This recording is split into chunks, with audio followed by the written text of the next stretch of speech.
Question number 231. A child with acute lymphocytic leukemia ALL is started on chemotherapy protocol that includes prednisone. What side effect of this medication does the nurse anticipates? कि एक बच्चा है जिसको acute lymphoid leukaemia की condition ससेप्ट हुई है, chemotherapy protocol start किए गए जिसमें प्रेडनिसोन दिया गया बच्चे को। तो क्या साइड इफेक्ट देखने को मिलेंगे प्रेडनिसोन के? Option first is alopecia, option second anorexia, third weight loss and fourth mood changes. तो प्रेडनिसोन हमारी स्टेरॉइड थेरेपी स्टार्ट की गई है बच्चे के अंदर, एएलएल की कंडीशन थी।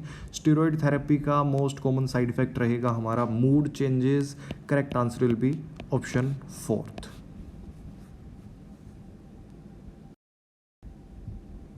Moving on to the next question, 232. A nurse is caring for a child with acute lymphoid leukemia who is receiving chemotherapy. The parents ask why the child need prednisone. How should the nurse respond? कि एक बच्चे में ALL की condition identify, chemotherapy start की गई, तो parents ने पूछा प्रेडनिसोल क्यों दी जाए, तो नर्स का क्या रेस्पॉन्स रहेगा? Option first, it decreases inflammation. Second, production of lymphocyte is suppressed. Option third, it increases appetite and sense of wellbeing. And option fourth, eradication of skin irritation and oedema are reduced.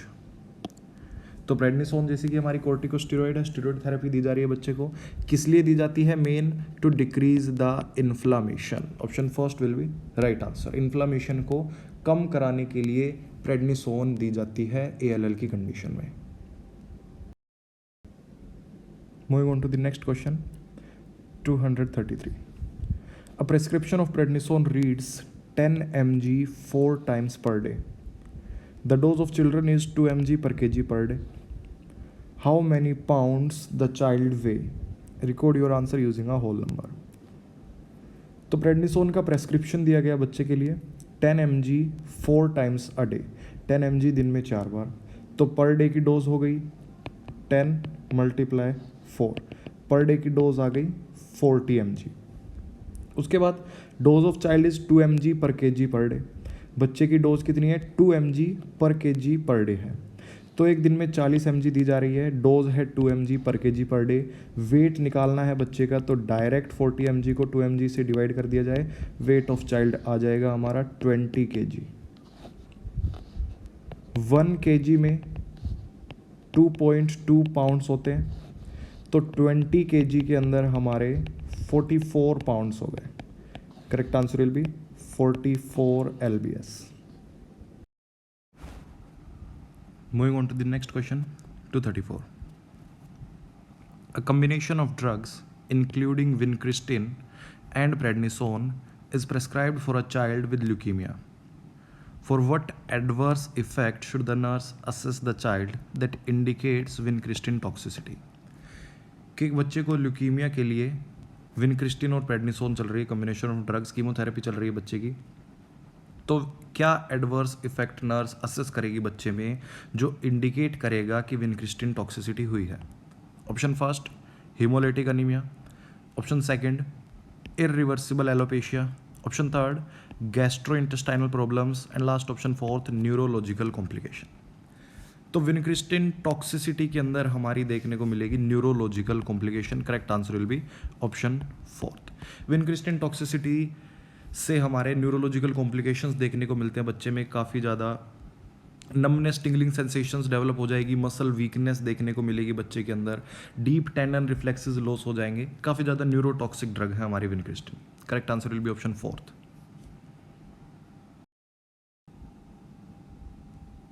Moving on to the next question, 235. A young child with acute non-lymphoid leukemia is admitted to pediatric unit with fever and neutropenia. What are the most appropriate nursing interventions to minimize the complications associated with neutropenia? कि एक young child को acute non lymphoid leukaemia हुआ है, other than lymphocytic leukaemia देखने को मिला है। Admit हुआ है पीडियाट्रिक यूनिट में फीवर और न्यूट्रोपीनिया के साथ, मतलब बच्चे को फीवर है और साथ में उसका न्यूट्रोफिल्स काउंट काफ़ी ज़्यादा कम देखने को मिल रहा है। तो क्या मोस्ट अप्रोप्रिएट नर्सिंग इंटरवेंशन रहेगा बच्चे में कॉम्प्लिकेशंस को कम करने के लिए न्यूट्रोपीनिया के? Option first, placing the child in private room, restricting all ill visitors and using strict hand washing techniques. Option second, encourage a well balanced diet including iron rich foods and helping the child avoid overexertion. Option third, avoiding rectal temperatures, limiting injections and apply direct pressure for 5 minutes after venipuncture. And option fourth, offering a moist blend soft diet using toothaches rather than a toothbrush and providing frequent saline mouthwash.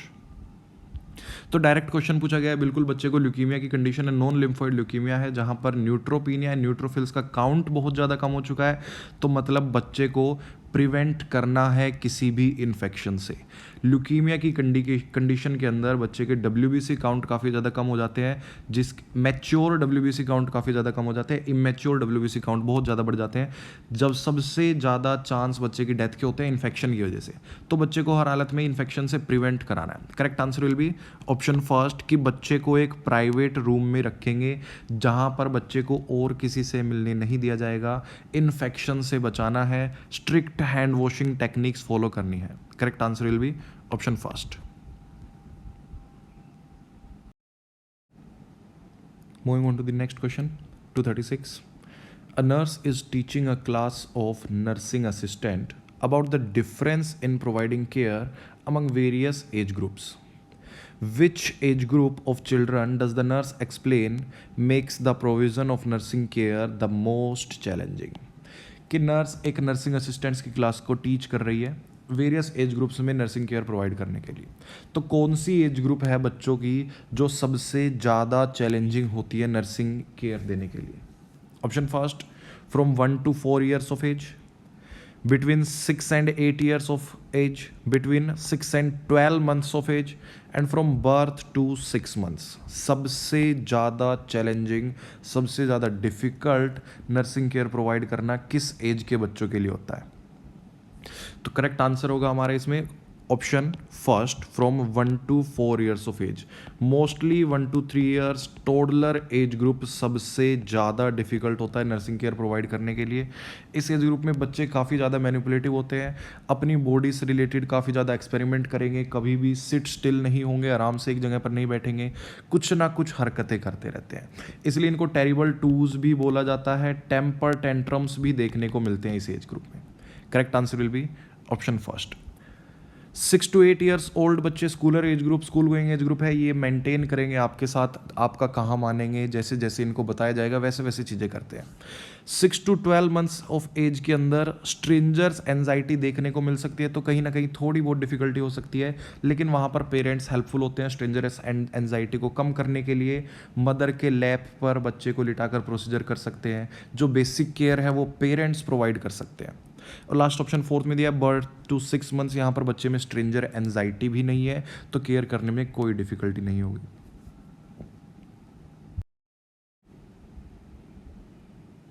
Moving on to the next question, 237. A nurse in the child life center encourages preschool children to engage in role playing. The nurse considers this an important part of socialization because it, option first, helps children think about careers. Option second, teaches children about stereotypes. Option third, encourage expressions of concern. Option fourth, provide guidelines for adult behavior.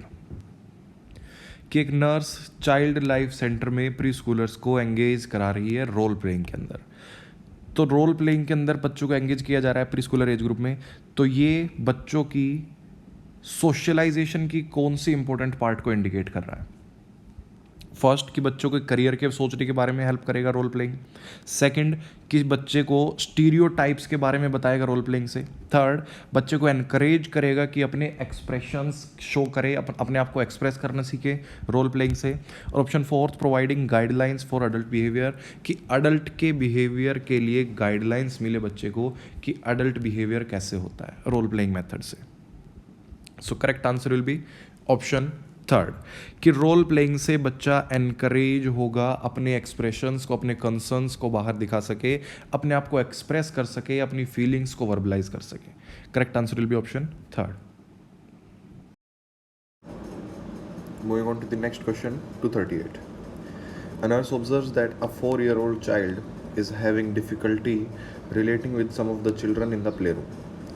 What does the nurse identifies the reason that this problem is not unexpected with preschoolers?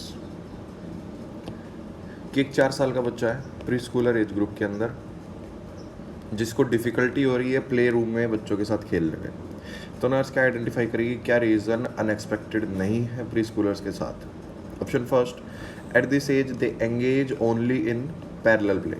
तो option first incorrect हमारा, parallel play toddler age group के अंदर देखने को मिलता है, ना कि प्री स्कूलर में। प्री स्कूलर में एसोसिएटिव प्ले या इमेजिनरी प्ले देखने को मिलेगा। Option second, at this age they are extremely dependent on their parents. Preschooler age के अंदर बच्चा कम डिपेंडेंट होने लगता है टोडलर के मुकाबले। टोडलर में ज़्यादा डिपेंडेंट होगा, प्री स्कूलर में लेस डिपेंडेंसी रहेगी, मोर इनिशिएटिव देखने को मिलेगा। Option second is also incorrect. Option third में दिया fears, temper tantrums and negativism are typical behaviour. Temper tantrums and negativism भी टोडलर एज ग्रुप के अंदर देखने को मिलता है, ना कि प्री स्कूलर में। Option third is also incorrect. Fourth, exaggerating and boasting to impress others are typical behaviours. तो प्री स्कूलर एज ग्रुप के अंदर बच्चे के बूस्टिंग बिहेवियर और एग्जेजरेटिंग देखने को मिलता है, काफ़ी ज़्यादा नॉइसी और सेल्फिश बिहेवियर देखने को मिलेगा। Option fourth is correct answer. Moving on to the next question, 239. Parents express concerns to the nurse that their 4-year-old child is spending large amount of time playing with an imaginary playmate. How should the nurse respond? Parents अपना concern show कर रहे हैं nurse को कि उनका 4 साल का बच्चा है जो अपना ज़्यादातर समय एक इमेजिनरी प्लेमेट के साथ खेलने में बिता रहा है। तो नर्स को कैसे रेस्पॉन्ड करना चाहिए? Option first, perhaps your child needs more interaction with friends, कि उसे शायद ज़्यादा इंटरेक्शन चाहिए फ्रेंड्स के साथ। Option second, you have reason to be concern, this is not a typical behaviour, कि तुम्हें कंसर्न होना चाहिए, ये एक टिपिकल बिहेवियर नहीं है 4 साल के बच्चे के लिए। Option fourth, imaginary playmates are important part of a young child's life, कि इमेजिनरी प्लेमेट्स एक इम्पोर्टेंट पार्ट है बच्चे की लाइफ के लिए। And option fourth, this is a sign of social immaturity, I recommend psychological counselling, कि ये social immaturity का साइन है, आप साइकोलॉजिकल काउंसलिंग जरूर करें।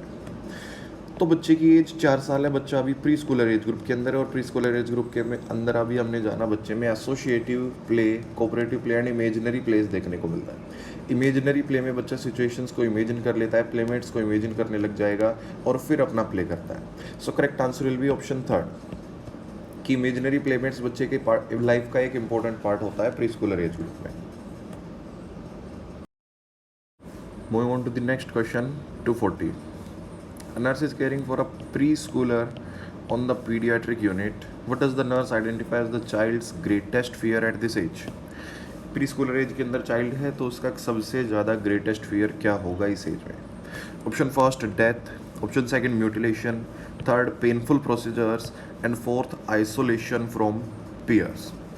तो प्रीस्कूलर एज ग्रुप है अभी बच्चे की, सिर्फ तो डेथ सबसे ज़्यादा फियर तो नहीं है देखने को मिलता, क्योंकि इस एज ग्रुप में बच्चे को डेथ रिवर्सिबल लगती है और सिर्फ ये लगती है कि डेथ फाइनल नहीं है। Option first is incorrect. Painful procedures भी इस एज ग्रुप में नहीं फियर रहता बच्चे को, क्योंकि पेन से लिटल इंटरेक्शन होने लग जाता है टोडलर एज ग्रुप में।